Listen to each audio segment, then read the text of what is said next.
ఓ సందర్భం వచ్చింది. అదే మీరు లెజెండ్ గురించి మాట్లాడారు. మన లెజెండ్కి ప్రొడ్యూసర్సు వీరే బాబు, వీరే. అలాగే బ్రదర్ ఒక ఇన్సిడెంట్ చెప్పాలి, అది చెప్తాను బాబు. ఇక్కడ వైజాగ్లోనే మన వైజాగ్లోనే ఆర్కే బీచ్లో ఒక విల్సన్ అనే ఒక నల్లటి హార్స్ తీసుకుని వచ్చాం. అది చెన్నై నుంచి వచ్చింది, మోస్ట్ పవర్ఫుల్ హార్స్. దానిలో ఆర్కే బీచ్ ఒడ్డున మనం ఒక కాఫీ డే వేసి, బాబు ఇప్పుడు మనకు సంబంధించిన విలన్ వాడు అలా వెళుతున్నాడు, అసలు ఎలా వెళ్ళాలంటే AK-47 గుద్దితే వాడు కింద పడాలి అన్నాను. అని అంటే సరే వెళ్దామండి, ఎలా వెళ్దాం అన్నాడు. ఎలా వెళ్దామంటే లేదు బాబు ఇది ఒక హార్స్, ఇది ఎక్కి వెళ్తుంటే ధన్మని ఆడపిల్లలు అడ్డం వస్తే తప్పించి కాఫీ డే నుంచి వెళ్ళిపోతారు, గ్లాస్ బ్రేక్ చేసుకొని వెళ్తారు అన్నాం. అప్పటికే ఒరిజినల్ గ్లాస్ ఫిట్ చేసి ఉంది, వెళ్తారు అన్నాను. వెళ్ళిపోదాం అన్నారు. వెళదాం సరే బాబు, ఒక నిమిషం అది షుగర్ గ్లాస్ పెట్టి అవసరం లేదండి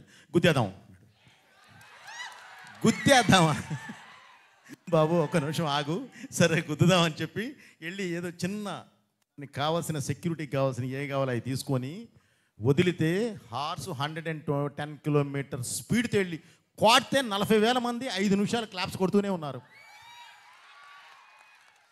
సో ఆ రోజు అది ఏమనాలి, సినిమా కోసం తపన, అది మూర్ఖత్వం కాదు, సినిమా కోసం తపన, రియల్గా చేస్తేనే వస్తుంది అనే ఒక ఇది. బోయపాటి కూడా ఉన్నాడు, దానికి కావాల్సిన కేర్ కూడా తీసుకుంటాడు అని ఆయనకుండే నమ్మకం. వీటన్నిటితోనే ఆ రోజు షార్ట్ చేసాం. ఈరోజు బాబు మీరు లెజెండ్ అని ఎత్తితే అది చెప్పబుద్ధి అయింది. అది 110 కిలోమీటర్ స్పీడ్తో వెళ్ళి గుద్దేసి బయటికి వెళ్ళిపోయింది. 40,000 మంది 5 నిమిషాలు కొడుతూనే ఉన్నారు claps. Okay, I felt very happy బాబు. అలాంటి మూమెంట్స్ మనకి చాలా ఉన్నాయి. ఈ సినిమాలో అయితే అసలు లెక్కే లేవు. రేపు మీరు చూస్తారు, చూసిన తర్వాత చెప్తారు. వస్తుంది బ్రదర్.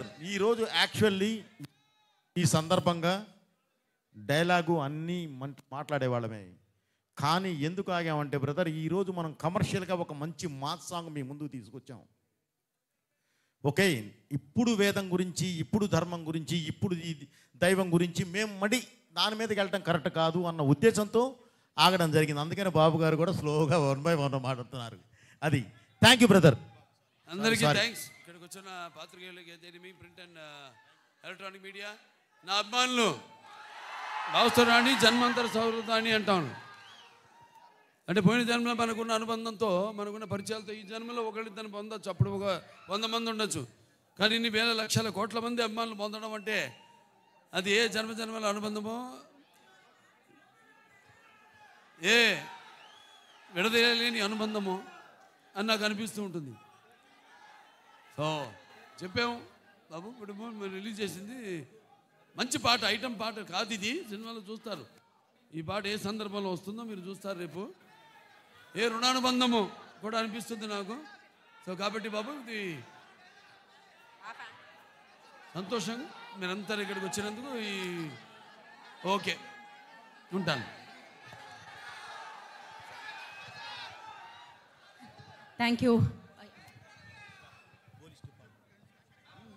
అలాగే ఇక్కడ